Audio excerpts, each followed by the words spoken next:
오늘 하나님의 말씀은 요한복음 4장 19절에서 24절의 말씀입니다. 요한복음 4장 19절에서 24절의 말씀입니다. 제가 가진 성경 신약성경 147쪽입니다.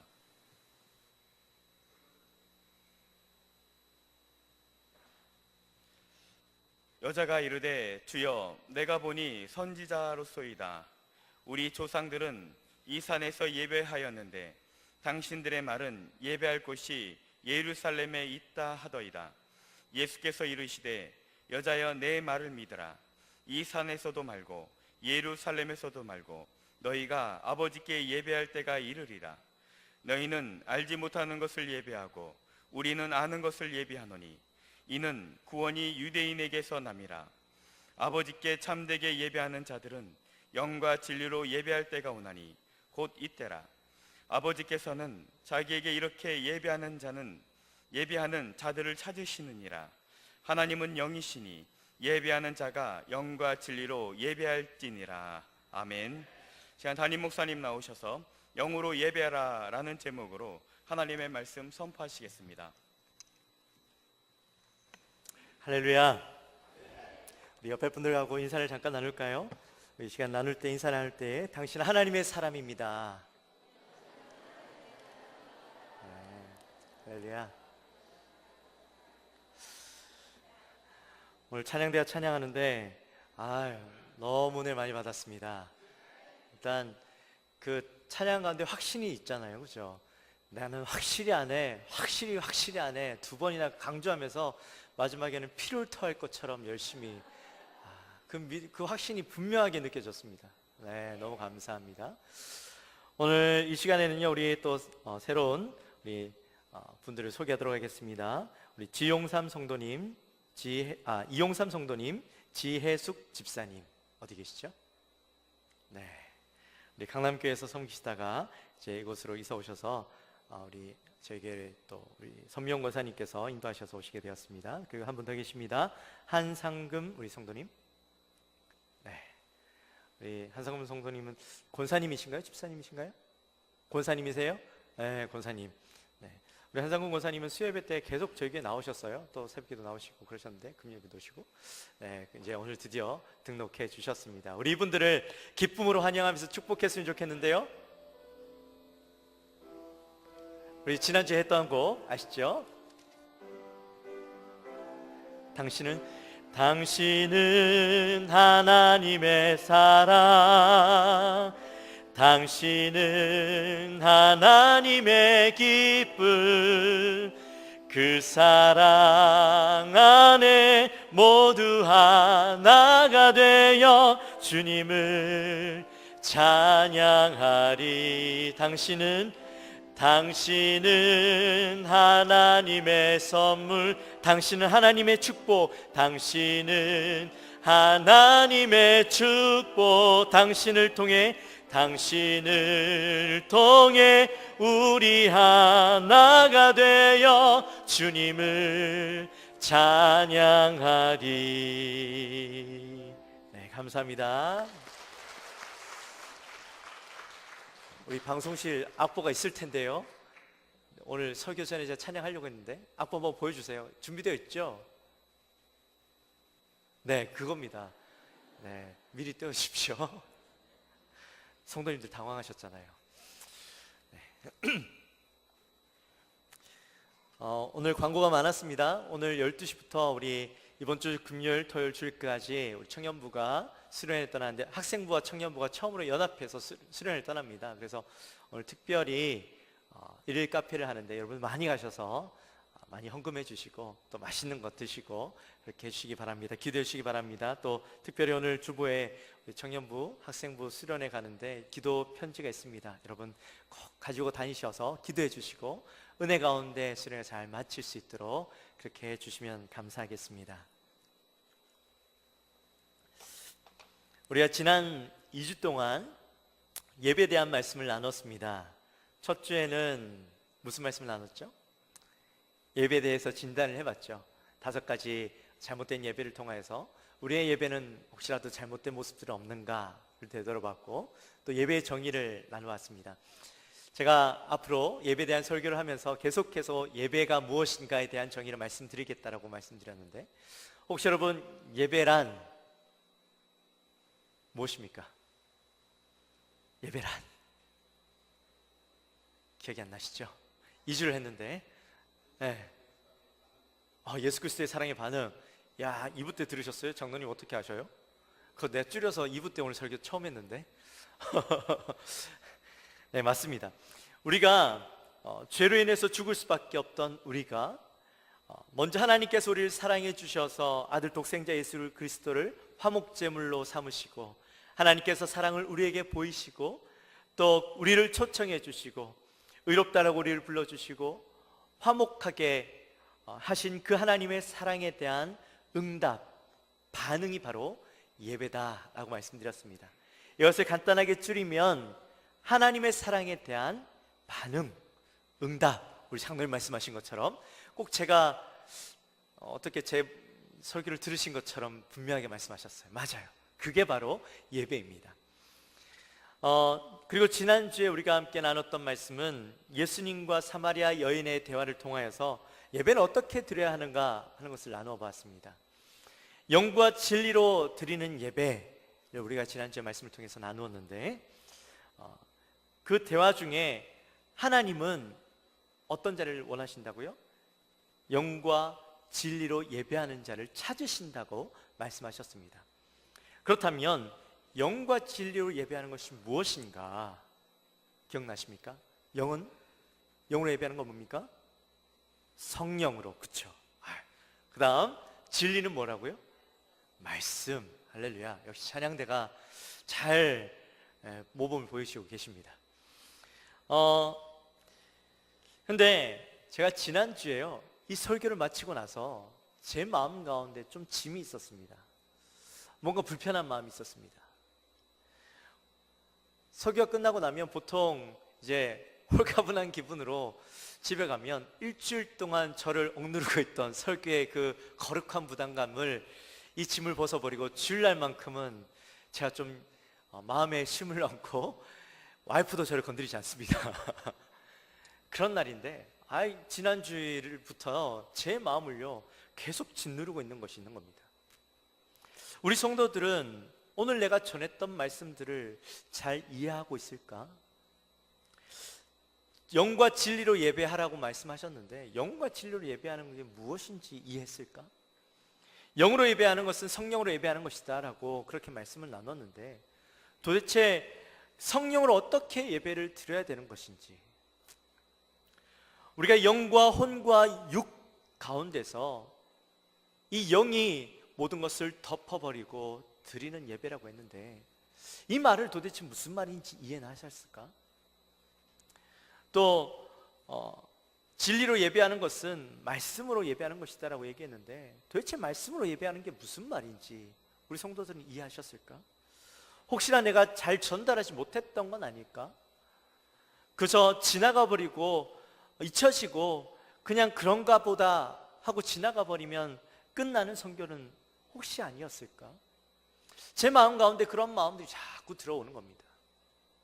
그래서 한 주 동안 이 마음이 참 무겁게 있었는데, 원래 제가 오늘은 다른 설교를 하려고 말씀을 준비하고 있었는데 그 거룩한 부담감이 저에게 계속 짓누르고 있어서 하나님께서 나에게 이 말씀을 좀 성도들하고 다시 한번 나누기 원하시는구나 하는 마음이 있어서 이 말씀을 좀 더 고민하기로 하고, 도대체 영으로 예배하는 것이 무엇인가, 진리로 예배하는 것이 무엇인가 우리가 말씀을 좀 나눠보고, 그래서 앞으로 2주 동안은 이 두 가지에 대해서 함께 말씀을 나눠보려고 합니다. 우리가요 오랜 신앙 생활을 해도 영으로 예배 드린다라는 말은 들어봤지만 도대체 이게 무엇인지 이해하기가 참 쉽지 않을 거라는 생각이 들었습니다. 영적인 것들을 전혀 느껴보지도 못하고 신앙생활을 이때까지 해온 분들도 아마 계실 겁니다. 이게 영이라는 것이요 참 막연하게 들리죠.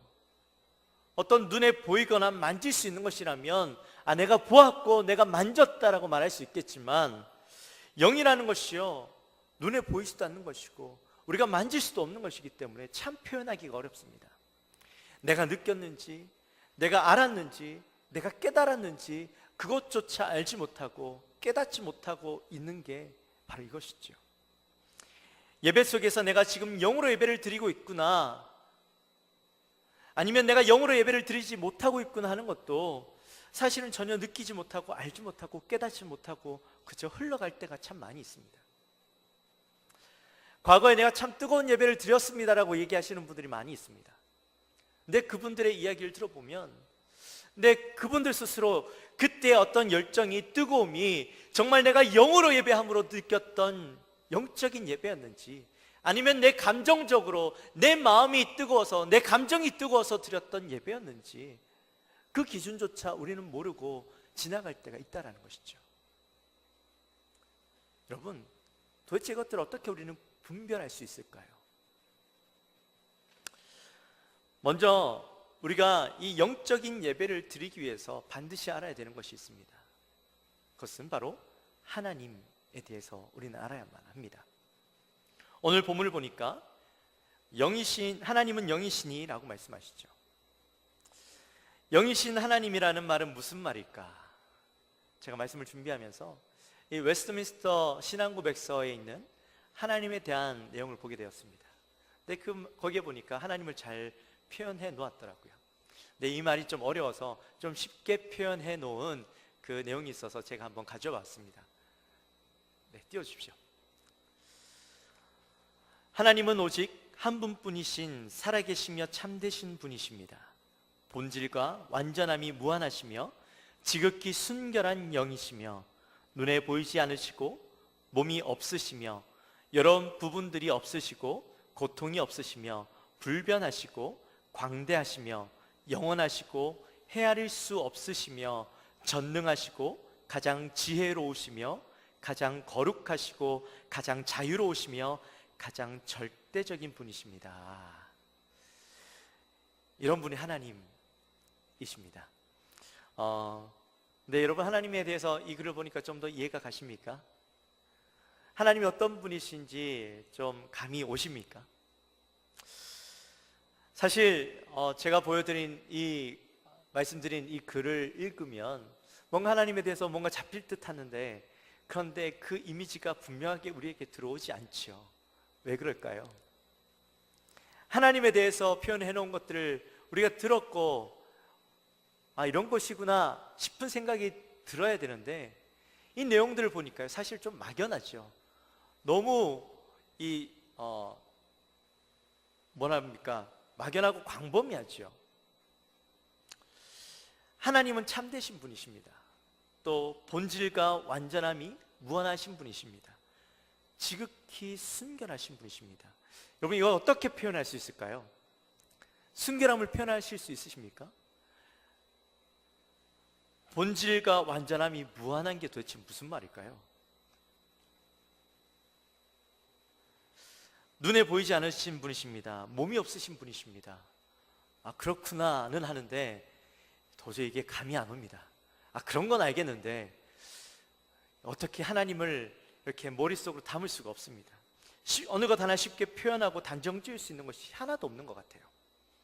그래서 우리는 하나님을 정의하기가 참 어렵습니다.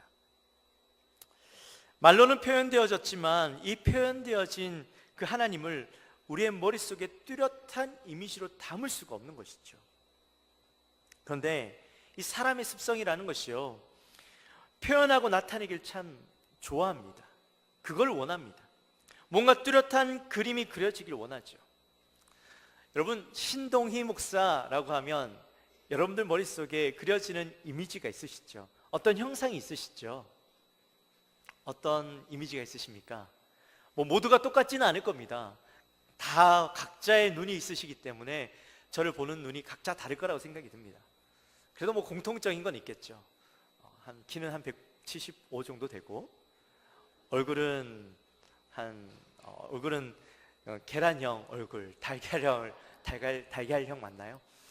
그런 얼굴에 눈썹은 좀 진하고, 또 뭐가 있을까요? 머리가 7:3 가르마를 했고, 또 배가 좀 나왔고, 그래도 목소리는 좀 들어줄만 하고, 쌍둥이 아빠고, 웃는 모습이 그래도 좀 봐줄만한 그런 이미지가 여러분들에게 있지 않을까라고 제 나름대로 한번 생각을 해봤습니다.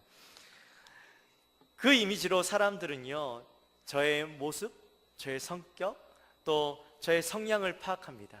그리고 그 이미지를 가지고 여러분들 저를 생각을 하시죠.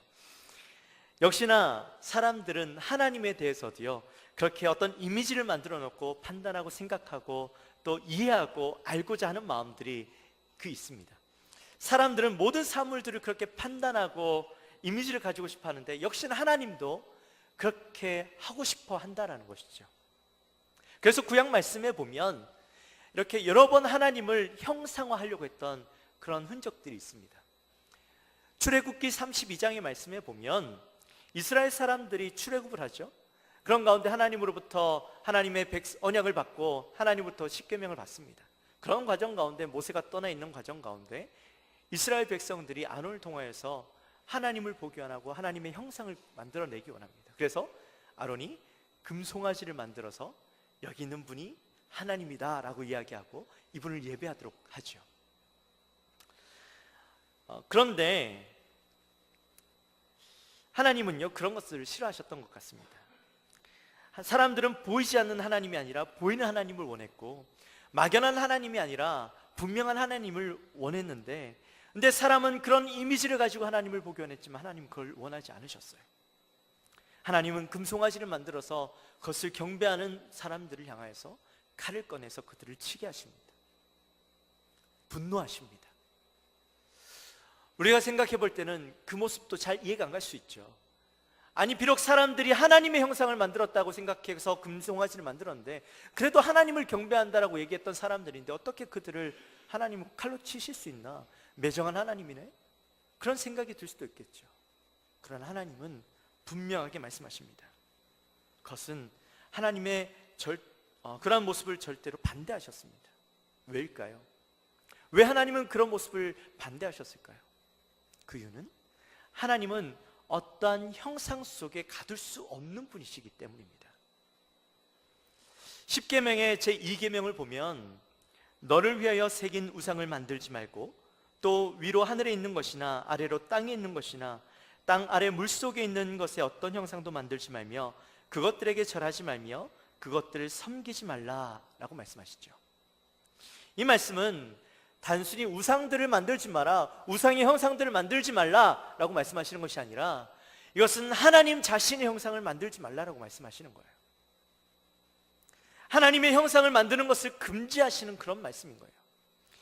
인간은 인간 속에, 인간의 생각 속에, 이미지 속에 이 하나님을 형상화하고 가두려고 하는 것을 너무나도 잘 알고 계셨기 때문에 그것들을 하지 말라라고 분명하게 이 십계명의 말씀을 통해서 우리에게 전해주시고 계시는 겁니다. 사람은요, 눈으로 보게 되면 안정감을 찾게 됩니다. 또 만질 수 있고 표현되어질 수 있으면 그것을 믿게 되어집니다. 그래서 우상들은 그렇게 형상화하고 더욱더 크고 엄청난 크기의 것으로 사람들을 위협하면 그것이 진짜 능력 있는 신인 것처럼 느끼게 되어지죠. 그래서 우상들을 그렇게 만들지 않습니까? 역시나 하나님도 그렇게 표현되어지고 만들면 그런 하나님의 것이라는 생각을 가지고 사람들은 살았던 것입니다. 근데 하나님은 분명한 것은 그런 형상 속에 가둘 수 없는 분이라는 거예요. 하나님은 우리의 생각보다 크신 분이시고, 하나님은 형상이나 이미지로 표현되어질 수 없는 분이기 때문에 자신을 이미지화하고 인간의 생각 속에 가두는 것을 싫어하신 겁니다. 그렇게 만들어 놓은 하나님은 진짜 하나님이 아니라는 겁니다. 그래서 하나님이 반대하신 거죠. 그런데 문제는요, 그렇게 하나님을 제한하지 말라고, 생각 속에 가두지 말라고 말씀하셨음에도 불구하고 역사 속에서 계속적으로 하나님을 형성화하고 이미지화하고 만들어내려고 하는 인간들의 노력들은 계속되었고, 심지어 오늘날 예수 그리스도를 믿는 사람들까지도 하나님을 인간의 생각 속에 가두려고 하는 모습들이 계속되어지고 있다는 것이죠. 여러분, 저와 여러분도 날마다 하나님을 판단하고 우리의 생각 속에, 우리의 이미지 속에 가두려고 하는 모습을 늘 가지고 생활하고 있다는 겁니다. 하나님은 이러실 거야. 하나님은 이렇게 하길 원하지 않으실 거야. 하나님은 그런 하나님이 아니야. 우리는 날마다 하나님을 판단하고 하나님을 생각하고 제안하고 우리의 생각 속에서 내가 아는 하나님을 진짜 하나님이라고만 믿고 살아가는 우리의 인생. 역시나 예배 속에서도 내가 아는 하나님을 예배하고 내 생각 속에 제한되어진 하나님만 바라보는 우리의 모습은 아니냐는 것이죠. 하나님은 그렇게 하나님을 판단하고 제한하는 것을 우상이라고 말씀하십니다. 하나님이 아니라고 말씀하십니다. 하나님은 그런 인간의 생각과 이미지로 제한되어질 수 없는 분인데 그런 영이신 하나님을 우리는 제대로 알아야 된다는 것이죠. 또 하나님은 영이시다라는 말은 생명의 근원이시라는 의미가 있습니다. 하나님은 말씀으로 모든 만물을 지으시고 창조하시고 또한 모든 만물에 생명의 기운을 불어넣으신 분이십니다. 특별히 인간은 하나님의 형상을 따라 지음을 받았는데 창세기 2장 7절 말씀에 보면 여호와 하나님이 땅의 흙으로 사람을 지으시고 생기를 코에 불어넣으시니 사람이 생명이 되니라. 우리 너무나 잘 아시는 말씀이죠. 하나님께서 우리를 지으실 때 하나님의 형상을 따라 지으셨다라고 말씀하십니다.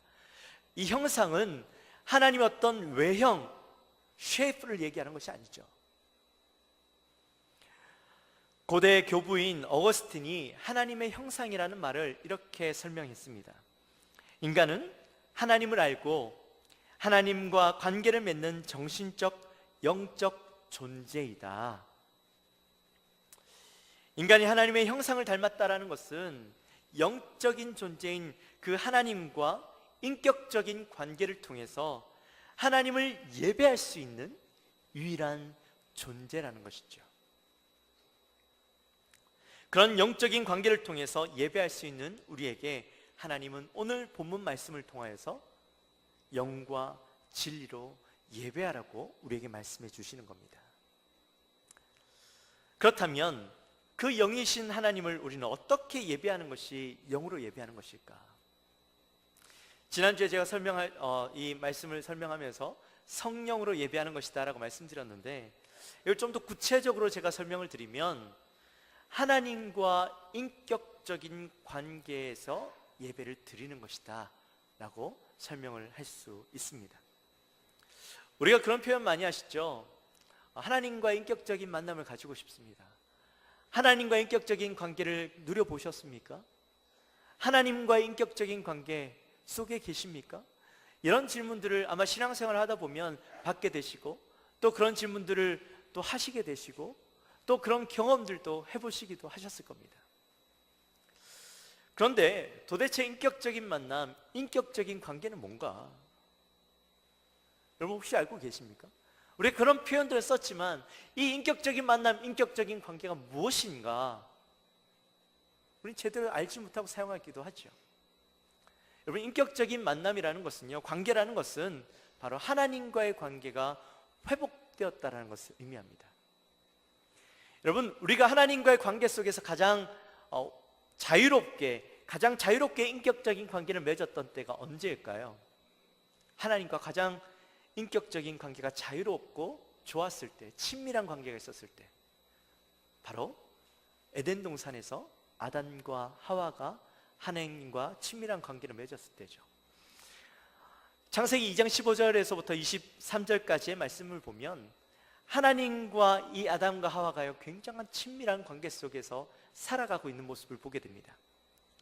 여호와 하나님이 그 사람을 이끌어 에덴 동산에 두어 그것을 경작하게 하며 지키게 하시고 여호와 하나님이 그 사람에게 명하여 이르시되 각종 동산 각종 나무의 열매를 내가 임으로 먹되 선악을 알게 하는 나무의 열매는 먹지 말라. 내가 먹는 날에는 반드시 죽으리라 하시니 이렇게 해서 쭉 나오는데 이 관계를 보면 꼭 하나님께서 이 사람과 살아가고 있고 동행하고 있고 이야기 나누고 있는 것처럼 느껴집니다. 바로 이게 인격적인 관계이죠. 그런데 이 인격적인 관계가요 어떻게 됩니까? 죄로 인해서 끊어지게 되어집니다. 친밀한 관계가요 끊어지게 되어진 겁니다. 그런 관계 속에서 우리는 우리의 죄를 회개함으로 하나님과의 관계를 회복하려고 노력하는데 우리의 관계는 안 되는 거예요. 그렇게 해서 오랜 시간을 지나다가 하나님께서 이 친밀한 관계를 회복하기 위해서 하나님께서 놀라운 일들을 계획하시죠. 뭡니까? 바로 예수 그리스도의 십자가 사건입니다.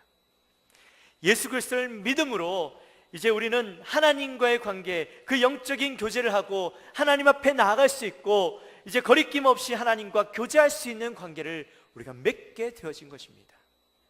그리고 그 인격적인 관계를 통해서 우리가 예배되어질 때에 나타나는 현상이 있는데 그것이 바로 회개인 것이죠. 우리가 하나님과 인격적인 관계를 맺음으로 우리의 죄가 드러났고 깨닫게 되어집니다. 내가 죄인이라는 사실들을 깨닫게 되어집니다. 그리고 예수 그리스도를 향해서 주님이 나의 구원자 되십니다, 나의 구주가 되십니다라는 사실들을 고백하게 되어지고 또한 우리의 삶 가운데 분명한 태도가 세워지게 되는데, 그리고 이 깨달음이 예배의 순간에만 머무는 것이 아니라 내가 하나님과의 인격적인 그 만남, 그 순간에만 일어나는 것이 아니라 우리의 삶 가운데 계속적으로 해서 그 하나님의 그 깨달음과 만남이, 관계가 계속 이어지는 관계로 이어나가는 것입니다. 그리고 우리 삶 가운데 죄악 가운데 머물러 있던 삶들이 새로운 삶으로, 하나님이 기뻐하시는 삶으로 변화가 일어나는 겁니다. 그리고 우리의 삶 가운데 예배의 대상이 분명해지죠. 내가 분명히 아는 하나님, 내가 만났던 하나님, 나와 인격적인 관계 속에 있는 그 하나님을 예배 시간에 온전히 바라보게 되어지고 그분 앞에 경배와 찬양을 올려드리게 되고 그분만 이곳 가운데 올려드리게 되는, 그리고 그분에게 나를 완전히 내어드리고 맡겨드리는 하나님이 주인 되어진 예배를 드리게 되어지는 것입니다.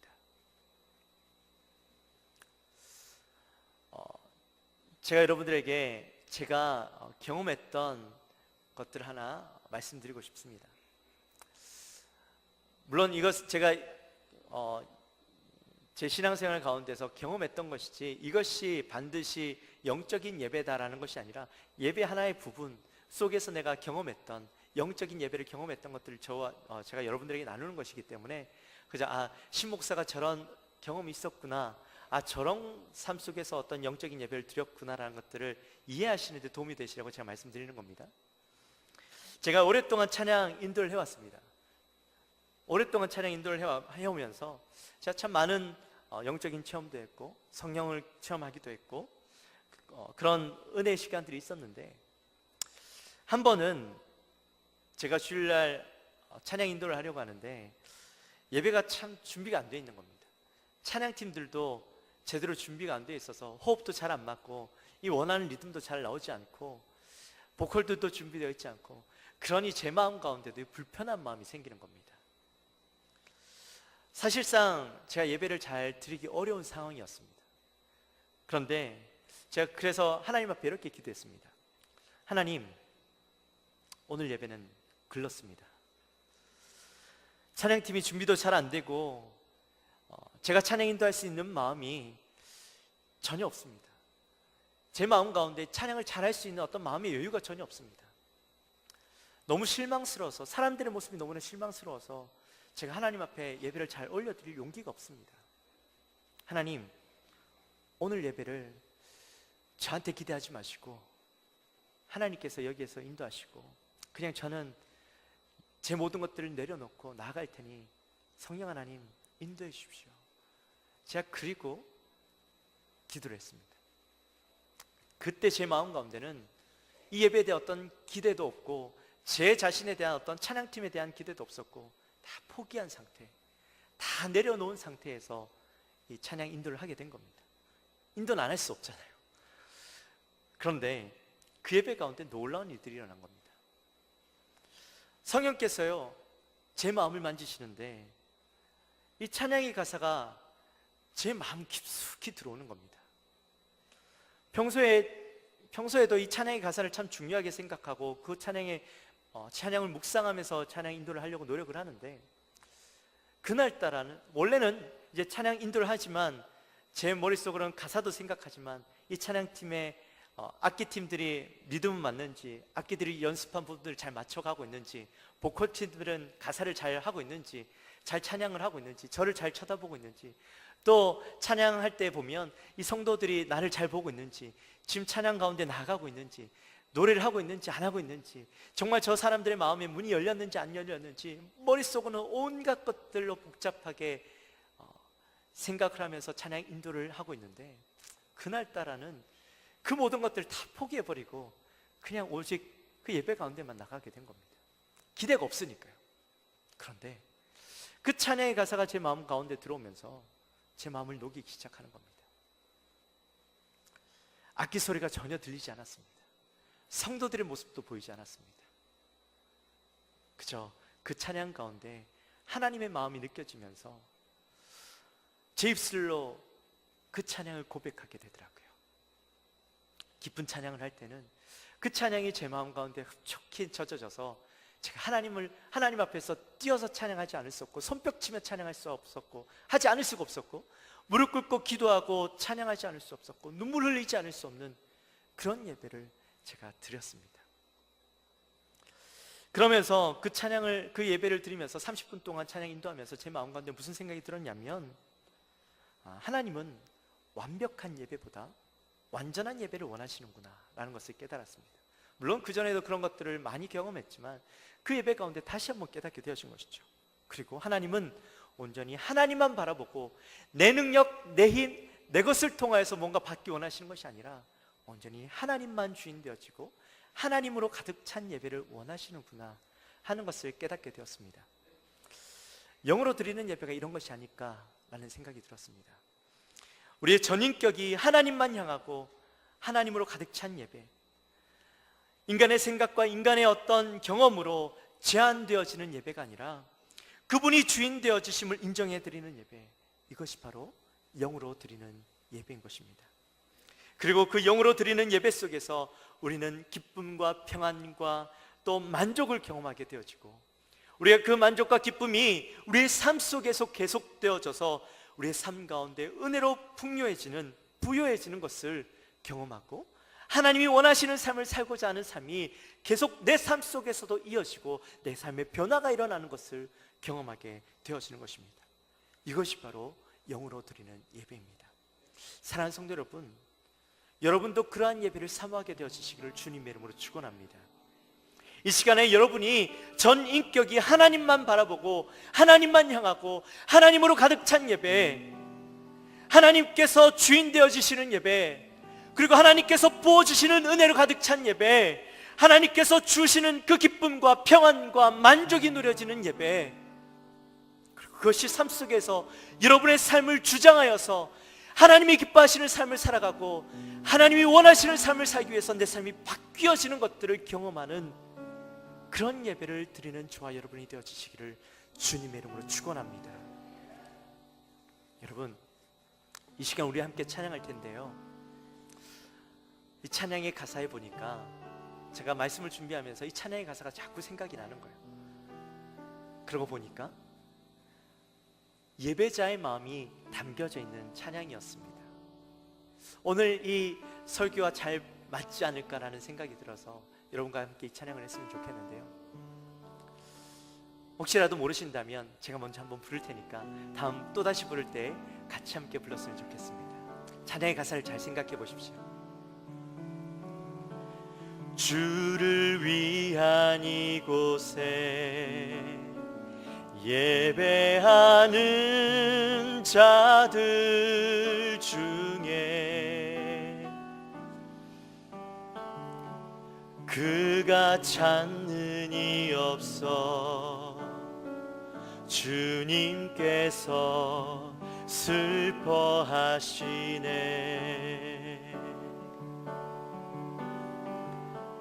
주를 위한 이곳에 예배하는 자들 중에